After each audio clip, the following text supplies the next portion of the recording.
Good morning. Good morning. Happy Wednesday. Happy Wellness Wednesday. I hope you're having a fabulous day. I'm looking for my lighting fix here. There I am. Woo.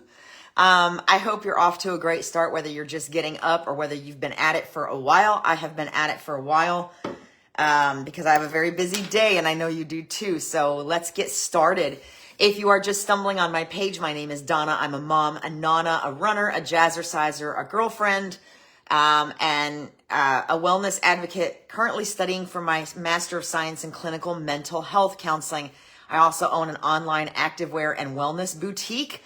I think that pretty much summarizes. I've become an avid bird watcher, plant lover, and just so many things. I love all the hats that I wear. Some of them are work related, some of them are just for fun, and they're all awesome. And one of the reasons that I started Wellness Wednesday is because I've been on a lifelong battle with anxiety and depression. And I call it lifelong because it's something that I have learned that you never really completely recover from. No matter how much you think you have it under control, sometimes you slip a little bit backwards. But the key is getting better each time, and with longer stretches in between those times, and being able to recognize them sooner when you hit those moments. In any case, the whole point of Wellness Wednesday is because pure wisdom works. And so a lot of times when we talk to other people that have been through or experienced what we're experiencing, we can learn things from each other that might help us in our journey.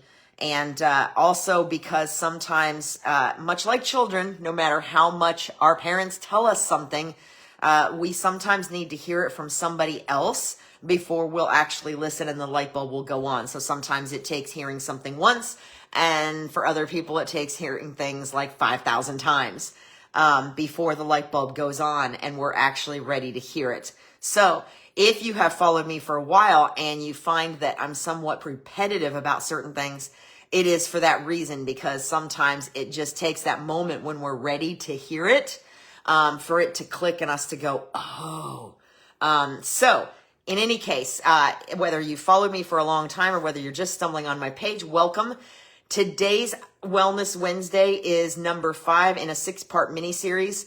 And I hope you enjoyed last week's video on obsessive compulsive disorder versus obsessive compulsive personality disorder. I got a lot of feedback. A lot of people didn't realize that they were 2 separate disorders, and didn't understand the differences between the 2 of them.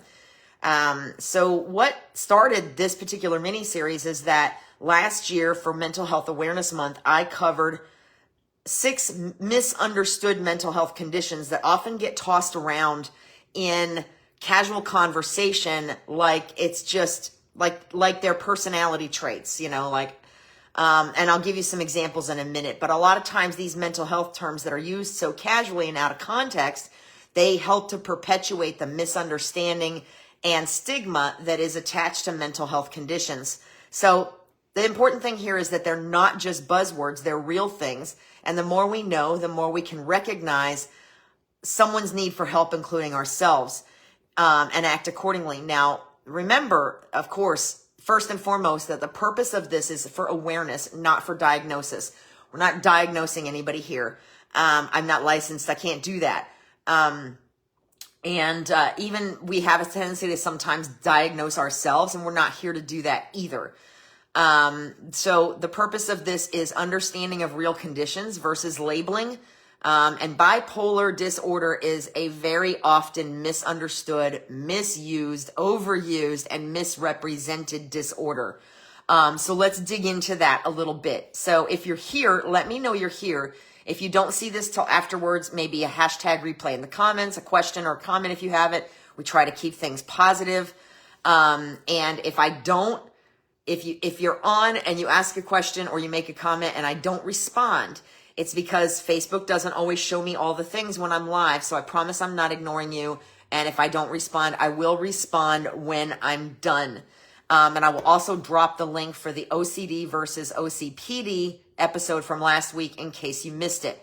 So today we're talking about bipolar disorder. And again, this is the 5th in a 6-week mini series. Bipolar is extremely misunderstood, extremely overused, misused, and misrepresented. I cannot tell you how many times I have heard references to mood swings as bipolar. Oh, she's so bipolar. This is a phrase I've heard a lot of times, or I think she's bipolar because she's been having so many mood swings this week. Mood swings do not in of themselves denote a disorder. I have also used it, but usually when I use it, it's in reference to the weather. I may say that the weather is bipolar, Mother Nature's off her meds, and even this kind of usage can be questionable as well, because it can still add to the stigma and it still misrepresents what the disorder really is. So it's, I'm going to call myself out on that, because while it's tempting to make that statement because I've heard so many people use that statement in various ways, I know better, so I need to do better, right? And it's good for us to set an example. The better that we represent our knowledge, the more easily we can break the stigmas that are attached to these things, because stigma is very frequently what keeps people from seeking help. And there is help out there for most of these disorders, almost all of them, either whether it's therapy, whether it's medication, whether it's lifestyle changes, or whether it's a combination of some or all of those items. There is always help out there. So let's talk about some myths and facts. One myth, popular myth, is that bipolar means you're really happy or really sad all the time. Like you're either extremely happy or extremely sad all the time with no in between. And that is not true. The reality of bipolar disorder is that it involves distinct episodes of mania or hypomania and depression, not moment to moment or even day to day mood swings. Many of these have long periods of stability in between, which a lot of people don't realize, that there are long periods of stability, of normalcy. I'm going to use that term loosely, in between episodes. Another myth is that people with bipolar disorder are dangerous or unpredictable. And the reality is that most of these people that are experiencing bipolar disorder are not violent. And these kind of statements discourage people from seeking treatment because they're afraid they're going to be perceived as unpredictable or dangerous. The real danger lies in untreated symptoms, not the actual person themselves. Another myth is that you can always tell if someone is bipolar. Not really. The reality is that many people with bipolar disorder function well in society, especially if they're receiving treatment. So it doesn't always, in fact, rarely ever do movies or screens depict this, or TV shows depict this properly. They give like a quick glance or an overview that doesn't really provide an understanding of the disorder itself. Another myth is that medication alone fixes everything. That's also not always true. The reality is that while medication can often be essential depending on the disorder, along with medication, there's therapy, there's lifestyle changes, support systems matter, and self-awareness is critical. All of these things are critical for long-term management for any disorder. And then the final myth I'll talk about today is that you can't be successful or stable with bipolar disorder. Also not true. With the right treatment and support, many people that have bipolar disorder live very fulfilling, successful lives, including artists, authors, CEOs, parents, teachers. We can keep going. So those are your misunderstood misconceptions, your mental health myths for the day. Now let's go over some quick nerd facts, because if you follow me regularly, you know I love my nerd facts. And some people just kind of thrive on those statistics. So approximately 2.8% of the United States adults experience bipolar disorder each year. There is a strong genetic component behind bipolar disorder, and it very often runs in families. The average onset for bipolar disorder is late teens, mid-20s. I won't dig into this too much, but there is talk in the DSM-5 about bipolar disorder sometimes presenting in children. But it's not, I don't remember now. You'd think I'd know that book by heart by now, but I don't think it's an official diagnosis for children at this stage. And one of the most important things to know is that bipolar disorder is very cyclical, meaning that people move through periods of mood elevation, depression, and stability. And these periods are often much longer than you would expect. So when you see somebody that's going through some mood changes 2 or 3 times in the course of a day, it's probably not bipolar disorder. And that's just the truth. They may be experiencing hormone changes. They may be under a lot of stress. They may be having a reaction to some kind of medication. I've personally experienced that. It's not, and a lot of times when we get very upset or very angry, have a very extreme emotion in one direction, it balances by having an extreme emotion in the other direction not too long afterwards.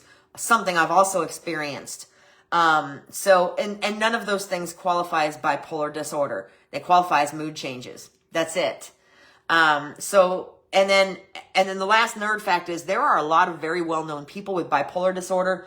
Mariah Carey has talked about living with bipolar disorder. Catherine Zeta-Jones, Carrie Fisher from Star Wars, Richard Dreyfuss, Mel Gibson, Russell Brand. If any of those names are familiar. Other people or other well-known entities, people that have been suspected of having had bipolar disorder, but it wasn't being diagnosed at the time, are individuals like Ernest Hemingway and Van Gogh. And I'll tell you what, I'm looking at my notes right now, and some of my spelling I did not correct, and whoo, I scare myself.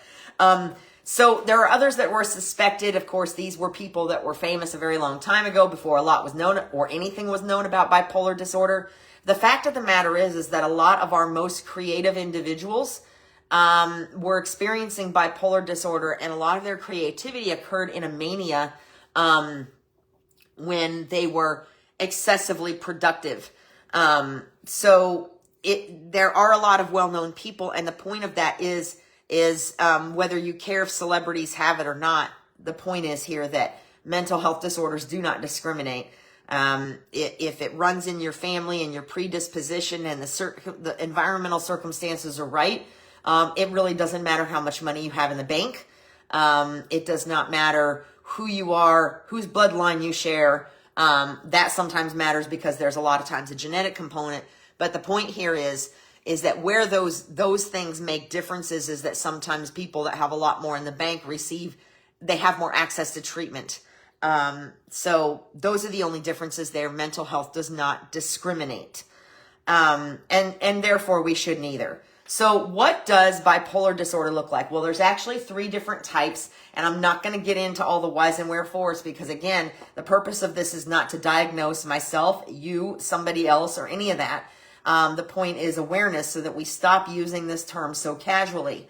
So a mania or a hypomania, which is the high elevated mood that is associated with bipolar disorder. And again, there's 3 different types. There's bipolar 1, there's bipolar 2, and there's also something called cyclothymia, or cyclothymic disorder, which is a little bit more, also known as rapid cycling, which is a little bit more frequent, but not, like I said, not what we think of most of the time in terms of mood swings.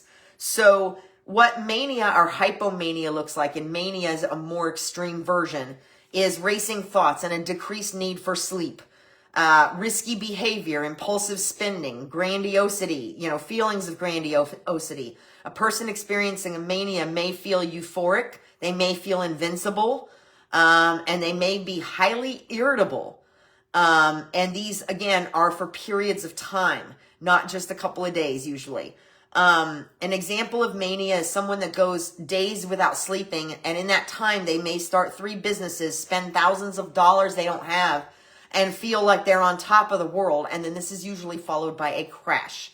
And then the other side of that looks like a depression, a severe depression, with deep sadness and fatigue and hopelessness and loss of interest in everything, including the 3 businesses they just started, and suicidal ideation.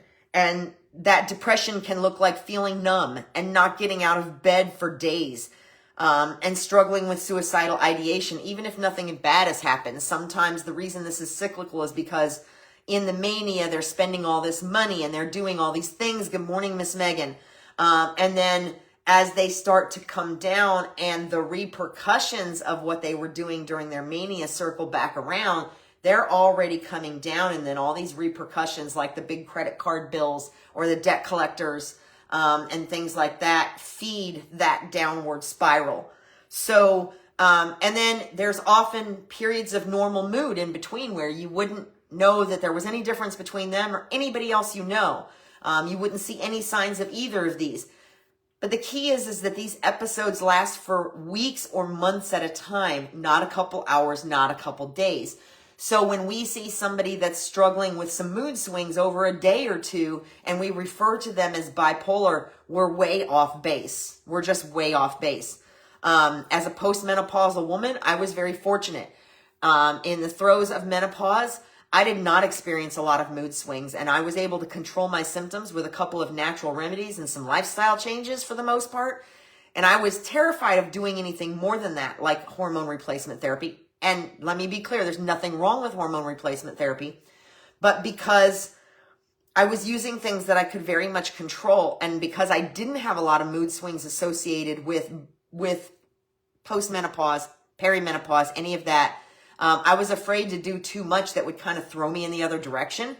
So when you see somebody that's experiencing mood swings over, like I said, a few hours or a couple of days, these are not bipolar episodes. They are just not. They are mood swings. They are often related to hormone changes or extraneous stress, and maybe a myriad of other things like high anxiety, but they, or even other disorders, but very rarely ever are the mood swings that we decide that we see when we say, she's being extra bipolar today.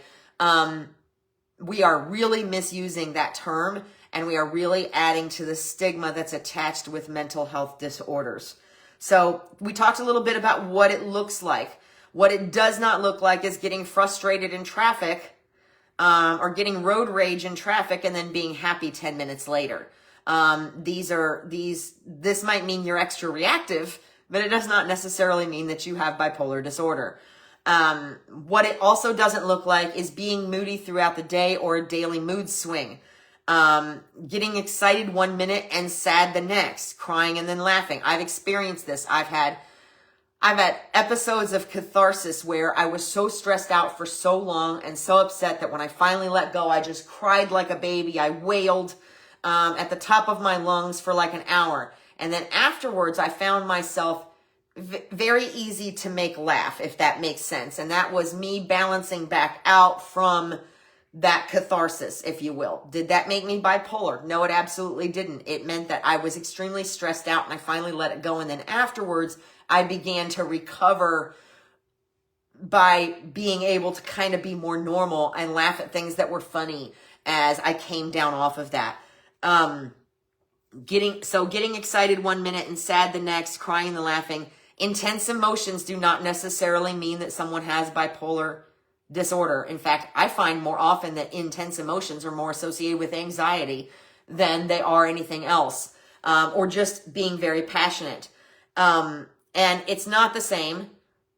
Bipolar disorder is not the same as ADHD, or hormonal mood changes or borderline personality disorder. Those are completely different things that have separate sets of criteria. Well, not the hormonal mood changes, but separate sets of criteria that need to be diagnosed. And when you actually, the most amazing thing is to dig into the diagnostic manual, because once you actually do, it is amazing what you learn and the symptoms that we have often attributed to somebody's personality that have nothing to do with the disorder that or the term that we are using to describe those people. So an example of mood swings that are not caused by bipolar disorder is many, many years ago, I had an implant removed from my arm. And because they had to do, it was a birth control implant. At the time, it was known as Norplant. And I don't think it actually exists in that form anymore. It was my second one. And the second one, for some reason, had moved around. There was like 6 capsules. You can actually, if you were to look really close, there's still a little bit of scarring there. The second set of implants had moved around quite a bit more than the first set. And so they had to do a little more digging. I know, too much information, gross, right? They had to do a little more digging. So they had to give me extra local anesthetic. And some of the contents of that local anesthetic was norepinephrine. And because in the process of preparing to have this out, they put me on a different form of birth control. I had a huge hormonal surge, and then I had a huge hormonal drop when they pulled this thing out. In addition to the norepinephrine. So what happened was they were like, oh, it's just an outpatient surgery. You can go back to work. You're going to be fine. I went back to work and I sat in a committee meeting, and one of the committee members looked at my boss and looked at me and said, does she need to go home? Because she literally just turned green. And y'all, my emotions went all over the place that day. I was crying because I was upset that I had to leave work. A friend had to come get me because I was so all over the place that I could not drive. I was crying. And then she said something and I just started laughing hysterically. And anyone who didn't know what was going on might have assumed or might have tossed out the word bipolar. My friend may have even done that. She might have been like, wow, you're a little extra today. Are you feeling bipolar much? That was totally not what was happening. But the reason I'm telling you that story is because it's an example of how we can see we often see isolated incidents that are totally not related to a disorder, that are related to hormonal changes or some serious stress, or, a reaction to something like I was having to the norepinephrine and the sudden hormone fluctuations. And we might make assumptions that I'm or somebody else in that situation is bipolar when we couldn't be further from the truth. And that's the whole point of that. I've actually known for sure of one person that did in fact have bipolar disorder. And I don't know what type they had. I try not to dig into those things unless that information is volunteered, because contrary to popular belief, even though I'm studying it, I'm not running around diagnosing people. So I had one friend that I knew for sure had bipolar disorder. It ran in the family. They were kind of off and on their medication. Good morning, Miss Nikki. And a lot of times what that looked like was that individual would go through periods of time where they were extremely creative and they struggled to sleep. They slept very little, if at all. Extremely creative, creating all kinds of art, all kinds of productivity, different types of food, just all kinds of things like remodels and artwork, and they would just go through these periods of weeks on end where they were gregarious and they were flirtatious and they were extremely productive. And like I said, they slept very little and ate very little. And you saw the most beautiful things be produced by them, foods and beers and artwork and, like I said, flirtatiousness and gregariousness. And then, they would be all over social media, and it was almost literally like a personality change, because this would go on for weeks and weeks and weeks. And then all of a sudden they would just kind of disappear. There would be no artwork. There would be no social media presence. There would be if you were lucky enough to get an answer out of them by text or by phone call, it was, they didn't want to talk. They were very short. They missed days at work. Yes, what I just described a couple minutes ago, Nikki, was the mania side. And then the other side, now, like I said, I don't know what type of bipolar disorder they had. They very well may have had cyclothymic, because a lot of times it didn't necessarily interfere with work. It was a little bit more of a milder cycling. So not everybody saw it except the people that were closest to them. But it would literally be weeks where they would just be practically inaccessible, difficult to have a conversation with, and all those things that they were doing. Like I said, no artwork, no new products, no new foods in the kitchen, none of that stuff. And again, that would go on for weeks at a time. And then there would be a period where you would see a little bit kind of each, where you would see a little bit of their spark and creativity come back, but not a lot. And then all of a sudden, several months later, you would see that cycle again.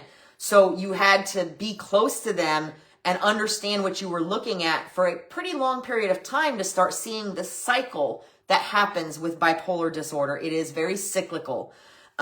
So That's what it isn't. It is not being moody throughout the day or daily mood swing. It is not getting excited one minute and sad the next. It is, it's not just having intense emotions. And it is not the same as what you see in people who have symptoms of attention deficit hyperactivity disorder or borderline personality disorder, or even just hormonal mood changes. These are much different. So why does language matter? I'm going to start wrapping this up. Why does language matter? Why are we having this conversation? Well, because again, as I said before, when we misuse these terms and we toss these terms out in casual conversation about things that really don't fit that criteria, we increase the stigma. Good morning, Miss Marie. We help to perpetuate that stigma. We make it more difficult rather for people that are already struggling to seek help, to want to seek that help because they fear that they're going to be labeled, that they're going to be judged, that they're going to be assumed to be unpredictable and dangerous. And when they feel that they are surrounded by people that are tossing out these terms casually, that clearly don't understand what it's really like to live with that disorder, they are less likely to talk about it. They are less likely to feel like they can seek help or be honest about their situation. Occasionally you might run into somebody that's like, no, I need to educate you on this. But most of the time they're just going to back away because they feel more increasingly that people are not going to understand what they're experiencing. So language matters. So when we're saying things like, she's so bipolar, the weather's so bipolar, you must be bipolar. He's totally manic today. She must be having a depressive episode. Oh, hey, bipolar much? Those kinds of statements really perpetuate that stigma and that misunderstanding of what is a real disorder, that has very specific criteria that more than likely has nothing to do with what we see on a daily basis in someone that's experiencing a little bit of mood swing or some hormonal changes or whatever. So when we talk like that, we reinforce the stereotypes, we reinforce the misconceptions that affect treatment and understanding. And mostly just what it boils down to is it's a real mental health condition. It's not a punchline. And like I said, I've even been guilty. I'll call myself out again. I have described the weather as bipolar. I probably said either to my boyfriend or to my daughter at some point when they were acting way out of character, bipolar much. And so I will tell you that, I've done it myself. I know how easy it is to do. And I'm not going to beat myself up for doing it. I'm just going to do better now that I know better. And try not to do that. Just like last week, I admitted to referring to myself as OCD when I'm the farthest thing from OCD that could be possible.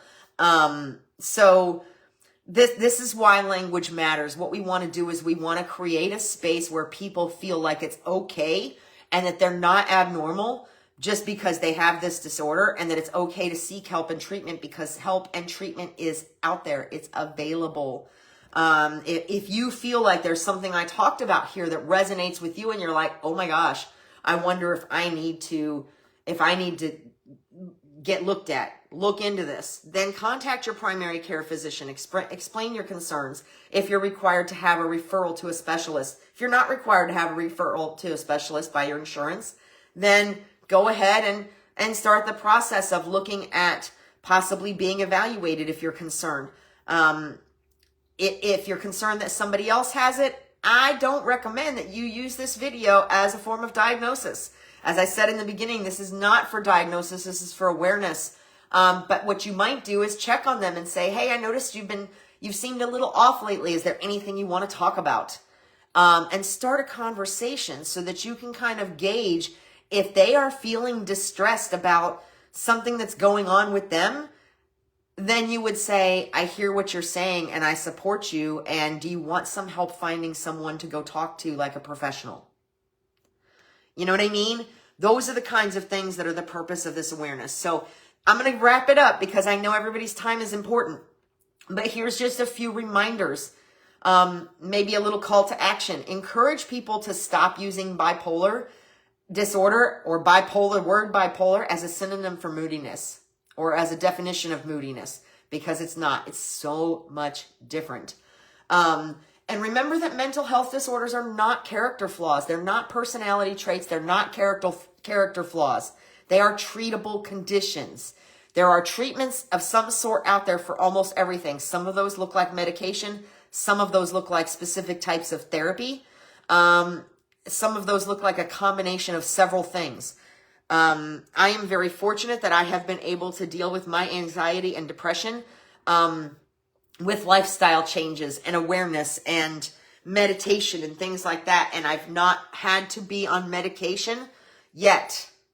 I say yet because I always remind myself that that is a possibility. And that helps to keep me, my lifestyle changes and my habits that I use to control my situation are like medicine. I have to do them on a regular basis. If I go a whole week without exercising and with eating like crap and drinking too much caffeine, there are physical and mental and emotional symptoms that ramp up when I do that.